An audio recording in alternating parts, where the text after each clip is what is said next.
Before revealing my idea for brain control, let's first get to know the parts of the brain. Each part of the cerebrum has 4 sections called lobes. They are frontal, parietal, temporal, and occipital, and each of them controls specific functions. Briefly, the brain can be divided into cerebrum, brainstem, and cerebellum, but more precisely, there are many and different parts that each of them has its own unique and different system.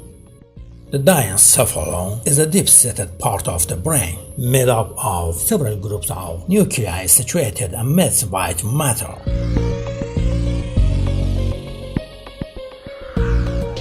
It consists of the thalamus, hypothalamus, subthalamus, and epithalamus.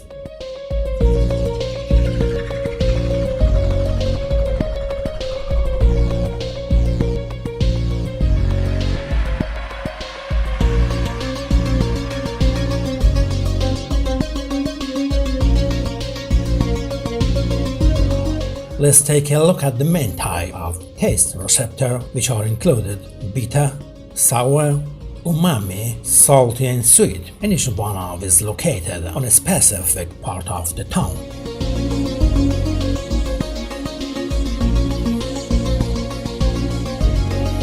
The pathway of the sense of taste starts from the mouth and on the papilla of the tongue and reaches the petrosal and geniculate ganglion.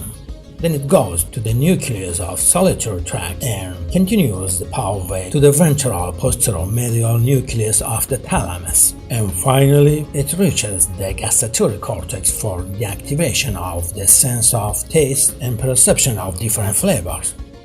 There are lots of different chemical and corresponding receptors, and the brain can read the different combinations, giving us the wide variety of flavor we experience.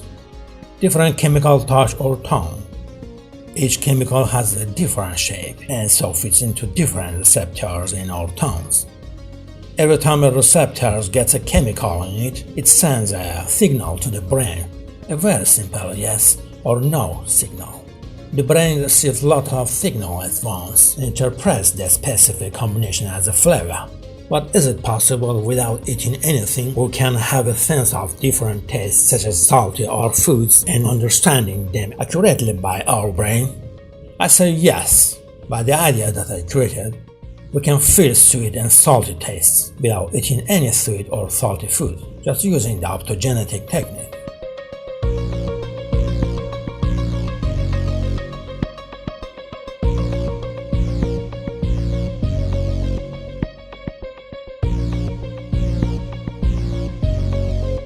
Optogenetic is a technique that combines optics and genetic to control specific neurons.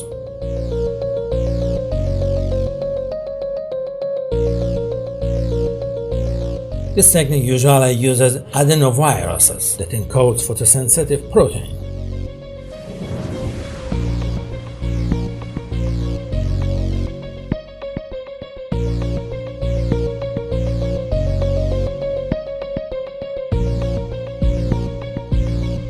The adenovirus may concentrate in a specific neural region. By shining blue light on the target nerve region, the photosensitive protein encoded by the adenovirus is controlled. Photosensitive proteins controlled by blue light can selectively allow ions inside and outside the cell membrane to pass through, resulting in inhibition or activation effects. In other words, by using the headband that I designed, you will understand the sweet or salty taste in your brain while drinking a glass of normal water without any taste.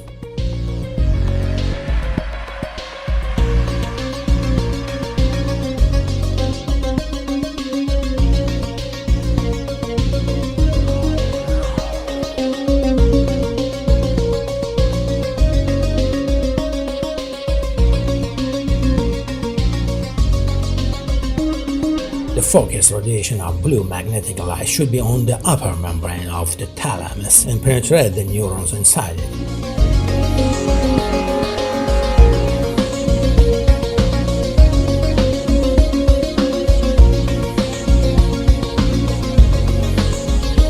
Photosensitive protein that that are controlled by blue light can allow ions to pass into and out of the cell membrane, resulting in inhibitory or activating effects. So by receiving these effects, the gustatory cortex can give us a clear understanding of the sweet or salty sensation.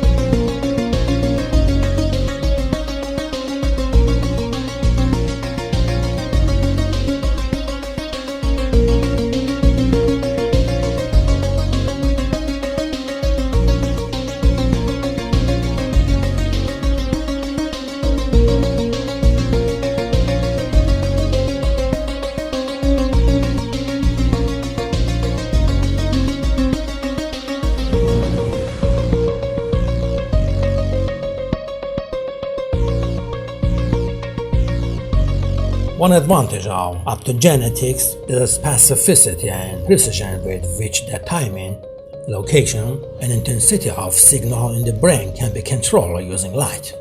Furthermore, it is a relatively inexpensive method of brain stimulation, as it uses light-emitting diodes or laser as the light source.